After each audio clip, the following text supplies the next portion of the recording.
20글자로 설명할 수 없는 가장 작은 수. 방금 이 문장이 왜 100년 동안 수학을 홀렸는지 오늘 끝까지 추궁해봅니다.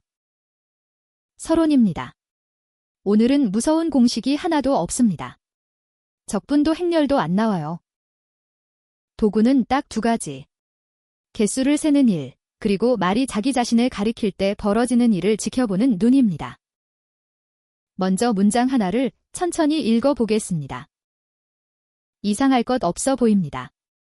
20글자에 안 담기는 수들이 있다면 그중 가장 작은 놈도 딱 하나 있겠지요. 그런데 방금 그 문장을 띄어쓰기 빼고 한 글자씩 세어보세요. 스, 무, 글, 자 다 세면 딱 17글자, 20글자가 채 안 됩니다. 즉, 우리는 방금 20글자로는 설명할 수 없다던 바로 그 수를 17글자로 설명해 버렸습니다. 이 작은 어지러움이 오늘의 주인공, 베리의 역설입니다. 이 문장은 거짓이다의 친척인데 더 음흉합니다. 수와 개수로 멀쩡하게 차려입고 나타나거든요. 이 한 문장을 끝까지 추궁합니다. 끝에서는 컴퓨터로도 풀 수 없는 한계와 만납니다. 한 장, 도서관 사서가 보낸 편지. 이 역설에는 의외로 사람 냄새 나는 사연이 있습니다. 1900년대 초 옥스퍼드 보들리 도서관의 사서 베리가 논리학자 버트런드 러셀에게 편지로 수수께끼를 보냅니다. 러셀은 이를 1906년에 처음 활자로 옮겼고 1908년 논문 각주엔 정직하게 이렇게 적었습니다. 수학사의 사서의 이름이 박히는 순간이죠. 레셀이 1908년에 쓴 정식 문장은 이렇습니다. 19음절보다 적게는 이름 붙일 수 없는 가장 작은 정수. 그런데 이 영어 설명구 자체가 딱 18음절. 글자가 음절로 바뀌었을 뿐 골격은 똑같은 덫입니다. 러셀은 한술 더 떠 그 수가 구체적으로 111,777이라고 적어 두었습니다. 값 자체는 중요하지 않습니다. 진짜 질문은 이겁니다. 그런 수가 애초에 존재하기는 할까요? 2장, 역설을 만나면 가장 먼저 전제부터 의심해야 합니다. 어쩌면 모든 수가 어떻게든 20글자 안에 우겨 넣어져서 그런 수는 아예 없는 것 아닐까요? 아닙니다. 그런 수는 반드시 있고 보이는 데엔 오직 세기만 쓰면 됩니다. 100만은 2글자로 100만을, 9골은 2글자로 1 뒤에 0이 100개 붙는 수를 불러냅니다. 베리 문장의 설명이란 바로 이것, 글자를 엮어 그 수를 콕 집어 가리키는 일입니다. 이제 셉니다.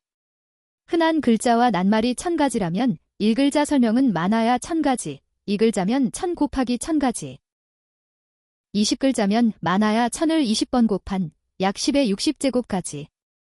어마어마하지만 결정적으로 유한합니다. 왼쪽 그림이 그 실제 규모입니다. 글자 수를 늘릴수록 가능한 문장의 수는 무섭게 불어납니다. 60글자면 약 10의 180제곱까지. 우주의 원자수 약 10의 80제곱마저 넘어섭니다. 그래도 유한합니다. 그런데 수는요. 1, 2, 3, 영원히 계속됩니다. 끝이 없습니다. 여기서 비둘기집 원리. 이름표는 유한계, 수는 무한계니 이름표를 못 받는 수가 반드시 남습니다. 오른쪽 그림이 결정타입니다. 일부러 작게 줄여서 기호 2개로 4글자 이하 이름만 짓는 세상을 그렸습니다. 이 세상에서 만들 수 있는 서로 다른 이름은 다 합쳐 딱 30개뿐입니다. 수는 파란 선을 따라 끝없이 늘어나니 늦어도 31번째 수까지는 이름 없는 수가 반드시 생깁니다. 글자 1000가지, 예산 20글자로 키우면 30, 20의 60제곱이 될 뿐 이야기는 안 달라집니다. 이름 없는 수들 중엔 가장 작은 수가 딱 하나 있습니다. 그 수가 바로 베리의 수입니다. 전제는 멀쩡합니다. 그 수는 진짜 있어요. 그럼 범인은? 그 수를 가리키는 방식에 숨어 있습니다. 3장, 덫의 정체. 흐물흐물한 일상 언어 대신 규칙이 딱 떨어지는 장난감 언어를 하나 만들어 봅시다. 규칙.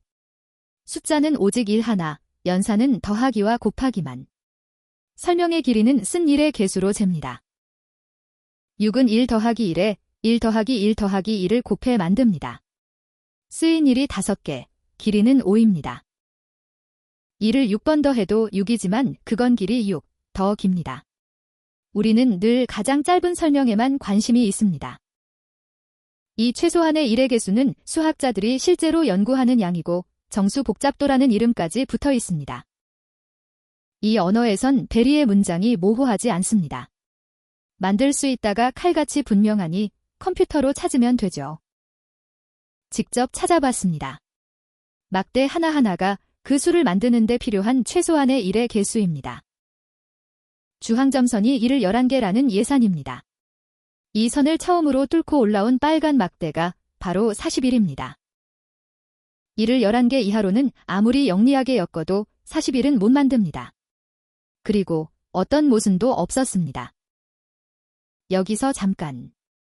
방금 그 수를 지를 11개로는 못 만드는 가장 작은 수라고 불렀습니다. 어지러움이 도지려나요? 아닙니다. 예산을 키워가며 찍어봐도 예산마다 베리의 수가 하나씩 얌전하게 정해집니다. 이를 5개로는 못 만드는 가장 작은 수는 7, 8개면 17, 11개면 41, 14개면 89입니다.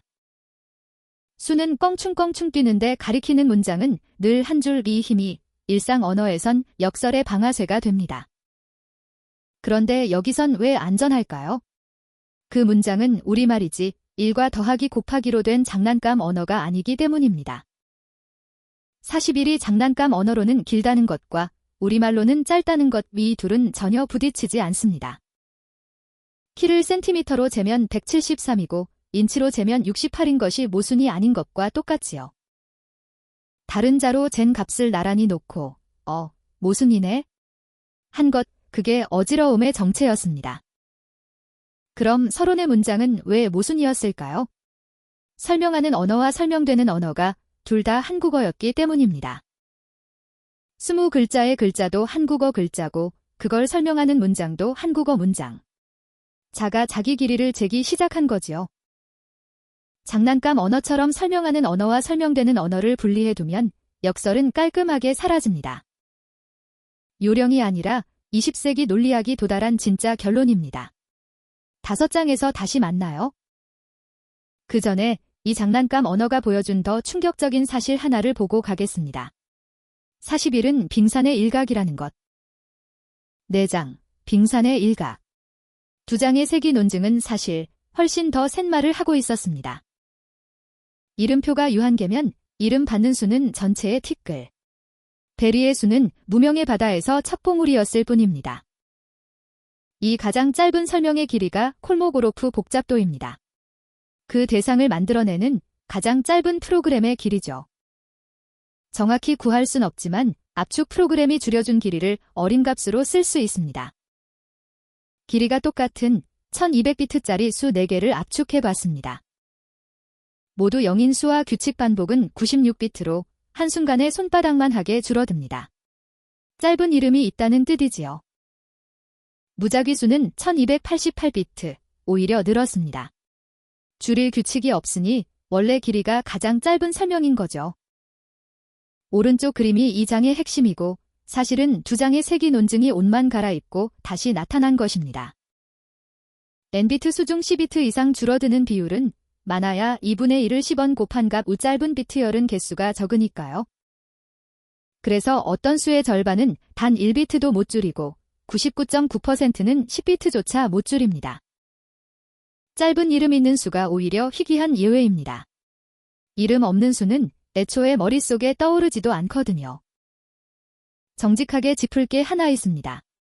압축기는 통계적 규칙만 봅니다. 대표적인 판례가 원주율 파이지요.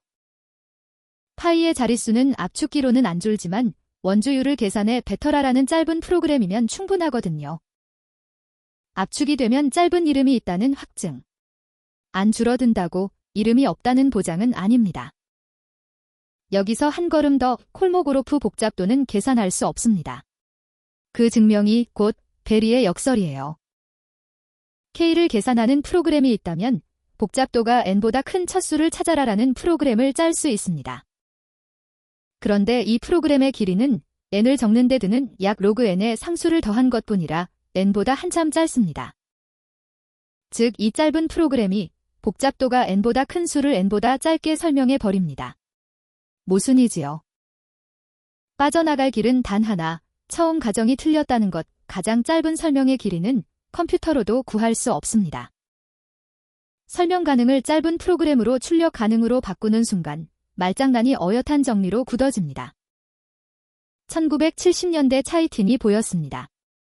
체계마다 한 개의 L이 있어 특정 수가 그보다 복잡하다는 건 증명조차 못합니다. 다리는 1931년 괴델의 괴델수의 문장을 숫자로 암호화하면 숫자의 수식이 곧 문장의 평가가 되는 거울이 생깁니다. 1989년 조지 블로스는 베리의 역설로 괴델의 제1 불완전성 정리를 단 2쪽 만에 새로 증명합니다. 충분히 강한 어떤 체계에도 참이지만 증명 못하는 명제가 있다. 사서의 말장난이 그 증명으로 자랐습니다. 5장 베리의 역설은 혼자가 아닙니다. 자기 자신을 가리키는 말이라는 한 가족의 일원입니다. 맏형은 거짓말쟁이의 역설. 참이라면 거짓이고 거짓이라면 참이라 영원히 제자리를 맴돕니다. 그렐링 넬슨의 역설. 짧다는 짧은 단어가 아니라 자기에게 안 맞죠. 그럼 자기에게 안 맞는 이라는 말은 자기에게 맞을까요? 1905년 리샤르의 역설은 말로 정의되는 소수점 아래 수들의 목록에서 대각선 논법으로 목록에 없는 수를 또 정의해버립니다. 가장 작은 흥미롭지 않은 수는 그 사실만으로 흥미로워지죠. 흥미롭다를 짧게 설명된다로 바꾸면 곧 베리입니다. 막내는 프로그램이 자기를 묻니다.